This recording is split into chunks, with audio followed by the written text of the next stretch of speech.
Happy Tuesday, everyone. It's Brian here. How are you all doing? I'm hoping that you're well. So, thank you so much for joining me and a very warm welcome. So, it's about time. People of the UK, Brits are finally speaking out and they are saying enough is enough to this monarchy.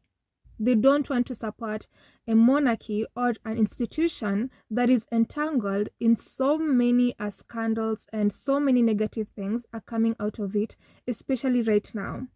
But I'm just like, Prince Harry and Meghan spoke up. They told you all what this monarchy was about, how they treated them, and how everything went down. But it seemed like so many people weren't listening then. It's not until right now, when everything about Prince Andrew has blown up, is when people are finally opening their eyes. But well, it was a long way coming, and I'm just glad that this is actually happening. So today I'm going to focus on two things. One is a poll from Jeremy Vine's show, and then another one is an article by the Daily Mail clearly illustrating that Brits are really, really tired.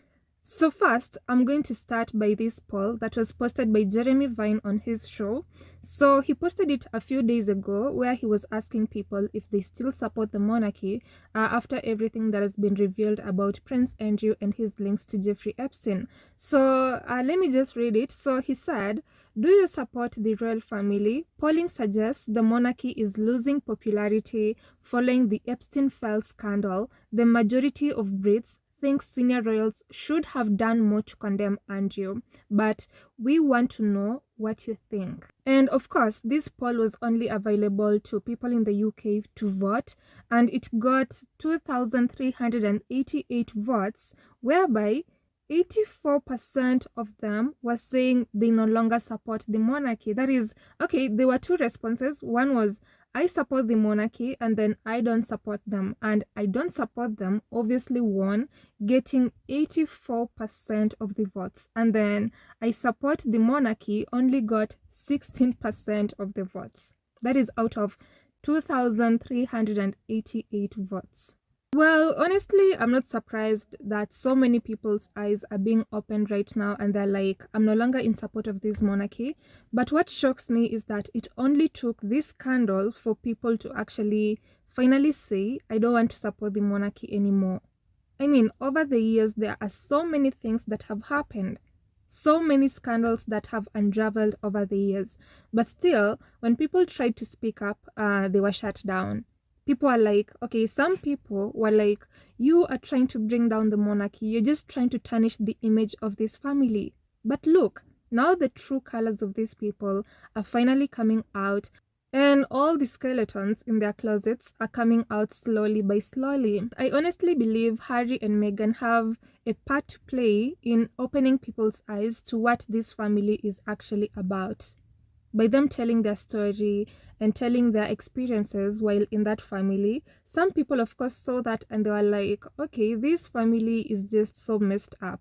The fact that they were not willing to accept a biracial woman into that family and then proceeded to treat Prince Harry and Meghan the way they treated them, I believe that was a turning point for some people. Well, not majority of the people, but some people in the UK, while others were still influenced by the UK media's narrative that Harry and Meghan were trying to bring down the monarchy. And I believe all of this is just vindicating Harry and Meghan and showing that everything they said was the truth. They never ever lied. And I can tell you for sure, this poll by Jeremy Vine has more numbers compared to the YouGov poll that the UK media use every single time to measure popularity of the royals. That is, while putting Harry and Meghan at the bottom every single time.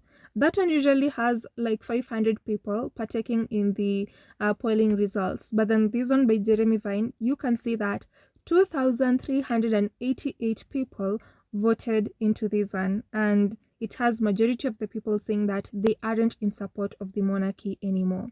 And it's such a pity for this family that has spent so much time, so much resources on PR, dragging other people under the bus to now be brought down by the truth. Imagine.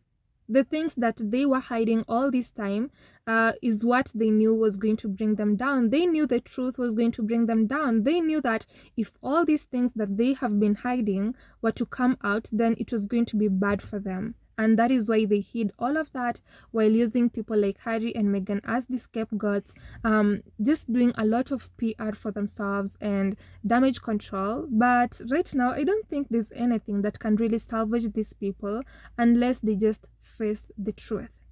And here is where the Daily Mail article comes in, where they clearly warn the royal family on what they should do, and they also express how Brits have actually lost faith in this monarchy. So, this article was written by Richard Kay, and the Daily Mail quoted it they were promoting it on their X page, and this is what they wrote by saying, email by email, leak by leak, the monarchy is losing the faith of the people. This is the risky, damaging step the royals must take, and the 25-year angry regret that will plague Charles. Written by Richard Kay. And this article by Richard Kay was titled, Yet Another Andrew Crisis in Unfolding Behind the Palace Walls. Here, Richard Kay reveals how latest gruesome details may be the most damaging yet for King Charles's reign and the entire monarchy. So, now they are realizing that all of this is very bad, and it is obviously very damaging for King Charles and the entire monarchy. And as I've said before, the only thing that is going to bring down this family is actually the truth. And unfortunately for them, that is what is coming out right now. And at least the Daily Mail are even admitting that slowly by slowly, people are losing faith in this monarchy. And it's also funny to me how they are now admitting that Prince Andrew and what he's done is actually one of the most damaging things yet for this monarchy. Just a few years ago, these are the same people who are saying that Harry and Meghan and what they said was the worst thing that ever happened to that family, when the Sussexes were just telling their own story. And these are the same people who are defending Andrew while dragging Harry and Meghan. But now they're like, okay, it seems like what Prince Andrew actually did was the worst thing, or is the worst thing that has ever happened to this family. But let's just be clear also. I think most of these UK journalists and the UK media are just trying to salvage their reputation by saying that Andrew is the worst and not Harry and Meghan, because they know how bad this entire situation is. They know that history is going to remember everything that they said and everything that they did. And